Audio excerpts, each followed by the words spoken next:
Alors ce qui m'a poussé, ce qui m'a amené à faire Guyane Terre des Hommes, c'était en fait déjà le constat qu'il y avait peut-être un manque de traitement de cette période historique dans l'audiovisuel. Je trouvais que ça manquait de documentaires pour aborder cette histoire-là que je trouvais importante et très intéressante, surtout quand on prenait le temps de s'y pencher. Pour résumer un petit peu le film Guyane Terre des Hommes, le premier épisode du moins, du coup aborde l'histoire, on va dire, de l'histoire de la colonisation, mais que ça part de la période dite précolombienne, c'est-à-dire de l'arrivée des premières populations humaines sur le territoire de la Guyane, c'est-à-dire les Amérindiens. Et ça couvre cette arrivée-là jusqu'à ensuite l'installation des Français en 1666. Du coup, on court une période en vrai qui est de plusieurs milliers d'années. Ça va assez vite, on ne peut pas tout aborder, mais dans le doc, on essaie de montrer que les Amérindiens étaient vraiment là, que c'était un monde vraiment riche, il y avait beaucoup de choses qu'on ne connaît pas assez, et on a encore beaucoup à découvrir sur cette histoire-là, et que donc de fait les Européens sont arrivés en bousculant ce monde-là, en arrivant déjà avec des maladies, ensuite avec un système de pensée qui était le leur, ils ont participé aussi à l'étouffement de cette culture et de ce monde qu'on a tendance, encore une fois, à sous-estimer. On pense qu'il n'y avait peut-être pas grand-chose, ou c'était des gens dans la forêt, alors que c'était riche, il y avait des grandes sociétés, beaucoup de gens, beaucoup d'interactions, beaucoup d'échanges.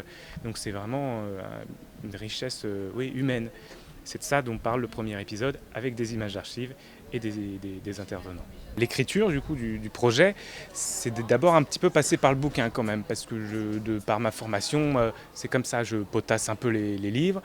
Et puis à force de lecture en lecture, en regardant des conférences sur internet, je commence à recueillir pas mal d'informations. Et après j'essaie de rencontrer des gens qui seraient susceptibles d'aborder des éléments que j'ai trouvés pertinents. Et ce qui explique que du coup, je choisis une palette d'intervenants, du moins je leur propose, et c'est aussi, je les remercie d'ailleurs de participer et d'accepter, ils viennent du coup nourrir et raconter cette histoire-là que j'ai un petit peu identifiée auparavant, on va dire.